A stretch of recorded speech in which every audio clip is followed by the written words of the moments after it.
నమస్తే అండి. Welcome to our channel. మనతో ఈరోజు సీనియర్ జర్నలిస్ట్ టీవీ శ్రీనివాసరావు గారు ఉన్నారు. సార్ నమస్తే సార్. నమస్తే. సార్ ప్రస్తుతం ఏపీలో చూసుకుంటే శాసనమండలి సమావేశాలు జరుగుతున్నాయి. అయితే అందులో భాగంగానే ఎవరైతే దువ్వాడ శ్రీనివాస్ గారు ఉన్నారో ఆయన అచ్చెన్నాయుడు గారిని ఆంబోతు అని ప్రస్తావించారు. అంటే మేము అలానే ఆయనకి నామధేయం చేశాము, అది సార్థక నామధేయం అయిపోయిందని చెప్పేసి వెటకారంగా మాట్లాడుతున్నారు. అంటే ఈ వైసీపీ వాళ్ళకి బయట బూతులు మాట్లాడతారు సోషల్ మీడియాలో కానీ రోడ్ల మీద కానీ, అంటే ఓకే. బట్ అంత రెస్పెక్టెడ్ ప్లేస్లో వాళ్ళు అలా మాట్లాడడం ఎంతవరకు కరెక్ట్ అంటారు? ఇదంతా ఒక ఎత్తు అయితే ఎవరైతే వారించాల్సిన చైర్మన్ ఉన్నారో ఆయన నవ్వుతూ కూర్చోవడం, అసలు ఏం జరుగుతుంది సార్ అక్కడ? భ్రష్టత్వం. ఇవాళ శాసన మండలిని భ్రష్టత్వం చేయాలని కంకణం కట్టుకున్నాడు జగన్మోహన్ రెడ్డి, లేకపోతే ఈ దువ్వాడ శ్రీనివాస్, బొత్స సత్యనారాయణ. అంటే శాసనసభ ఇవాళ బ్రహ్మాండంగా జరుగుతుంది. 9 గంటలు రోజుకి శాసనసభ జరుగుతుంటే శాసన మండలి జరగనీయకుండా అడ్డుకోవటం, ఇట్లాంటి ఈ బూతుల ద్వారా, ఈ తిట్ల ద్వారా అరగంట 23 నిమిషాలు. అంటే ఇప్పుడు ఆయన ఆంబోతని నువ్వంటే నువ్వే పోతూ, ఇప్పుడు వాళ్ళ అచ్చెన్నాయుడిని వేలు పెట్టి చూపించే అర్హత నీకుందా? అతను 5-6 సార్లు శాసనసభ్యుడిగా, సుదీర్ఘకాలం మంత్రిగా, ఆ కుటుంబం టెక్కలిలో, శ్రీకాకుళం పార్లమెంటులో ఎర్రన్నాయుడు, రామ్మోహన్ నాయుడు, అచ్చెన్నాయుడు ఒక రాజకీయ దిగ్గజంగా కుటుంబంగా శ్రీకాకుళంలో. ఇవాళ నువ్వేంటి? ఇప్పుడు ఆ దువ్వాడ శ్రీనివాస్ వచ్చిందా మేడం కూడా? ఏ మేడం తీసుకొచ్చావు? వాణి మేడమా, మాధురి మేడమా? వాణి మేడం అసలు నీకు ఇక సంబంధం లేదనుకుంటాడు. ఆమె బయట ఉన్నారా మాధురి గారు, ఇతను లోపల కౌన్సిల్లో. అంటే ఇప్పుడు దువ్వాడ సీను ఏంటి? అతను ఏ పార్టీ ఉన్నాడా? సస్పెండ్ చేయలేదా? ఆ రోజు ఈ గోల ఏది? ఈ దువ్వాడ వాణి, లేకపోతే దివ్యల మాధురి, లేకపోతే దువ్వాడ సీను. మామూలుగానా? అసలు గందరగోళం కదా, చండాలం కదా. కొట్టుకోవటం, తిట్టుకోవటం, కూతుళ్ళను వదిలేసి, భార్యను వదిలేసి. ఇతను ఎవరు? ఈ దువ్వాడ సీను, ఆ మాధురి అక్కడ ఉన్నాడని ఆ భార్య కూతుళ్ళు వచ్చి పడ్డారు కదా అప్పట్లో. ఆ వీడియోలు మొత్తం అన్ని ఛానల్స్ నీ గురించే కదా, నీ కుటుంబం గురించే కదా. ఇవాళ వాణి మేడం, ఆమెకు జరిగినటువంటి అన్యాయం. నువ్వు ఇవాళ వచ్చి ఎవరిని ఆంబోతు అంటావు? నువ్వు కాదు ఆంబోతు. అంటే మనం అనకూడదు ఆ మాట. నీ పెళ్ళం, నీ పిల్లలే నిన్ను ఆంబోతు అంటారు కదా. వాడు దువ్వాడ సీను వైఎస్ఆర్ కాంగ్రెస్ పార్టీ సస్పెండ్ చేసింది నాకు తెలిసి సంవత్సరం క్రితం. అదే సస్పెన్షన్ అంటే వాళ్ళది మొక్కుబడిగా గబ్బు పెట్టారు కదా. ఈ ఇష్యూలో ఈ మాధురి, వాణి, పోలీస్ స్టేషన్ పంచాయతీ, ఈ కొట్టుకు చావటం, దీంతో చెయ్యలేక ఇక చేసేది లేక జగన్మోహన్ రెడ్డి ఏం చేశాడు? సస్పెండ్ చేస్తున్నానో ఇది అన్నట్టున్నాడు. ఇప్పుడు ఆ పార్టీలో ఉన్నాడా అని అంటున్నా. అంటే సస్పెండ్ అయినటువంటి వైసీపీ ఎమ్మెల్సీ దువ్వాడ సీను ఇప్పుడు ఎవరు? జగన్మోహన్ రెడ్డి. ఇప్పుడు ఎట్లయినా సస్పెన్షన్ ఎత్తేస్తాడనా? ఇట్లా అంటే ఇప్పుడు 3 సార్లు ఓడిపోయాడు ఇతను రాజకీయ జీవితం 2009 నుంచి తీసుకుంటే టెక్కలిలో 3 సార్లు ఓడిపోయాడు. ఇప్పుడు ప్రజారాజ్యం పార్టీ, తర్వాత ఇప్పుడు వైఎస్ఆర్ కాంగ్రెస్ పార్టీ, శ్రీకాకుళం పార్లమెంటు కూడా పోటీ చేసి ఓడిపోయాడు రామ్మోహన్ నాయుడు పైన. అంటే నువ్వు ఒక రిజెక్టెడ్ లీడర్, ఒక తిరస్కరణకు గురైనటువంటి నాయకుడిగా బహిరంగ ఎన్నిక, ప్రత్యక్ష ఎన్నికలో గెలవలేకపోయావు. పరోక్షంగా జగన్ను పట్టుకుని ఎట్లా కొట్ట దొంగసాటుగా దీంట్లోకి వచ్చావు దొడ్డిదారిన కౌన్సిల్లో. అసలు పెద్దల సభలో నువ్వు ఒక కళంకం. అంటే ఇప్పుడు ఏది? ఇప్పుడు పెళ్ళాన్ని, కూతుళ్ళని రోడ్డు పాలు చేసి వచ్చిన నువ్వు పెద్దల సభలో నువ్వు ఒక పెద్ద గౌరవ సభ్యుడిగా, అనంతబాబు ఒక సభ్యుడు. కౌన్సిల్ని ఎంత భ్రష్టత్వం చేశాడంటే జగన్మోహన్ రెడ్డి కౌన్సిల్పై పగబట్టి వీళ్ళందరినీ రౌడీలు, గుండాలు, లేకపోతే కబ్జా కోరులు, కిల్లర్స్ ఏది చంపి డోర్ డెలివరీ చేసిన ఎమ్మెల్సీ చేసావా? ఇప్పుడు ఏంటి ఆయన రీల్స్ చేస్తున్నాడా, మానేశాడా? ఆ మధ్యలో బాగా రీల్స్ కూడా చేసుకునేవాడు. అసలు ఇతనే పాటకి ఆమె మాధురి స్టెప్పులు వేయటం ఏంటిది? ఇది కౌన్సిల్, శాసన మండలి, గౌరవ సభ, పెద్దల సభ. ఈ సభకి సభ్యత్వం పొందాలంటే ఒక అర్హత ఉండాలి. అనర్హులందరినీ పెద్దల సభకు పంపి జగన్ తీర్చుకున్న పగ.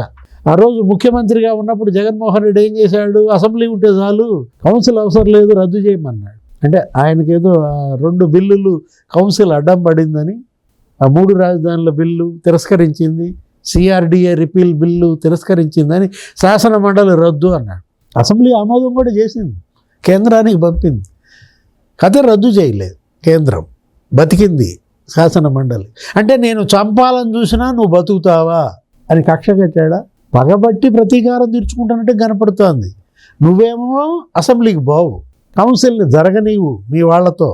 ఇప్పుడు ఆ మాధవరావు ఎవరైనా కొత్తగా డిప్యూటీ స్పీకర్గా ఎన్నికైన ఆయన, ఇతను ఆంబోత్ అంటుంటే అచ్చెన్నాయుడిని, డిప్యూటీ స్పీకర్ చైర్లో ఉన్నావు, ఆ చైర్కి గౌరవం తేవాలి.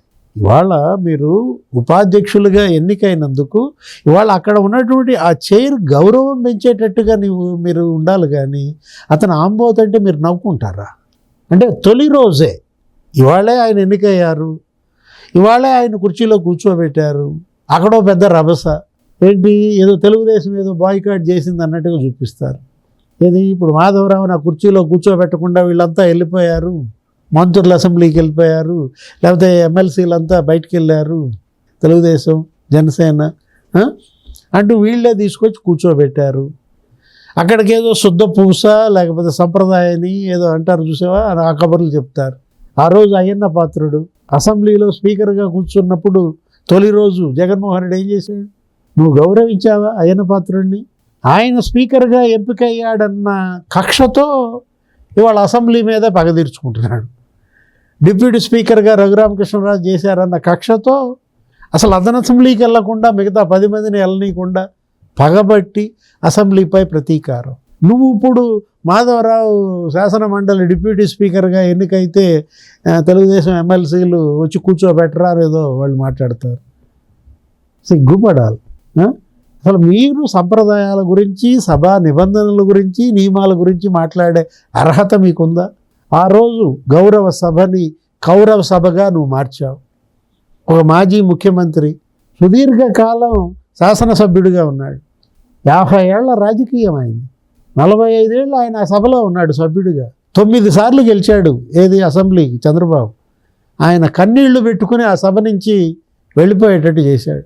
ఆయన భార్య మేడం భువనేశ్వరి మేడం గురించి వ్యక్తిత్వ హననం, లోకేష్ గురించి బూతులు, అంబటి రాంబాబు, లేకపోతే ద్వారంపూడి చంద్రశేఖర్ రెడ్డి, పేర్ని నాని, కొడాలి నాని, వల్లభనేని వంశీ, జోగి రమేష్, రఘురామకృష్ణరాజుని పచ్చి బూతులు తిడతారు అసెంబ్లీలో. వెంకయ్యనాయుడు ఏమన్నారు?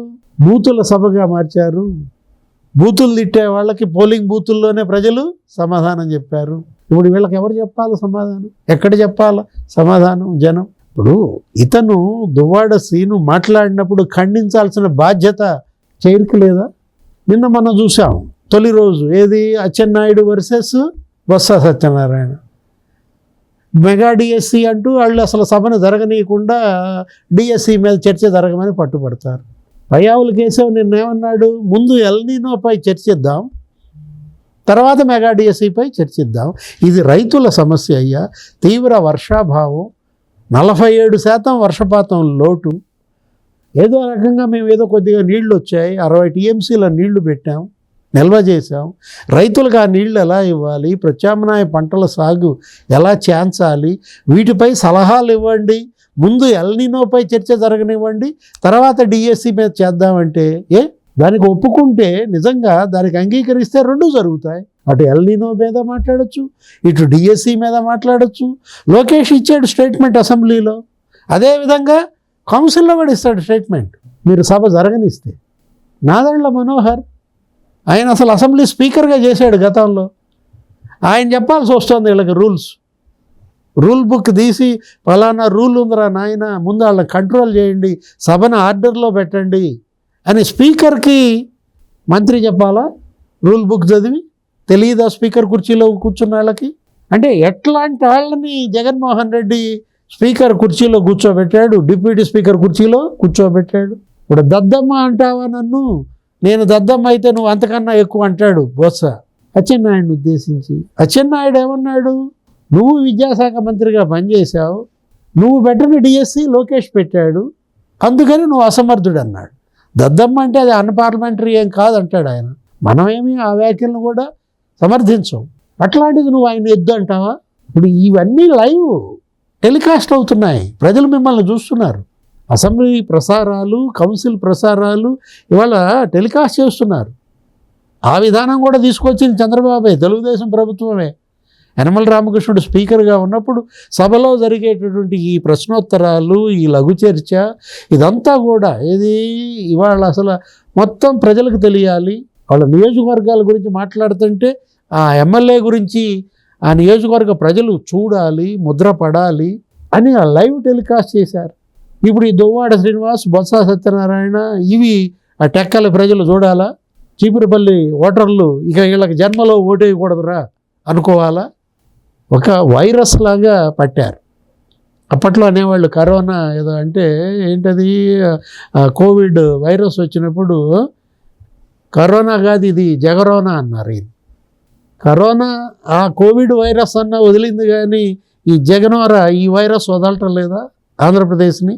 అరే ఒక సైతాన్ లాగా మారాడు, ఒక విలన్ లాగా ప్రవర్తిస్తున్నాడు అని నీ సొంత చెల్లె తిట్టింది జగన్మోహన్ రెడ్డిని, ఆ పార్టీని, జగన్ సైన్యాన్ని.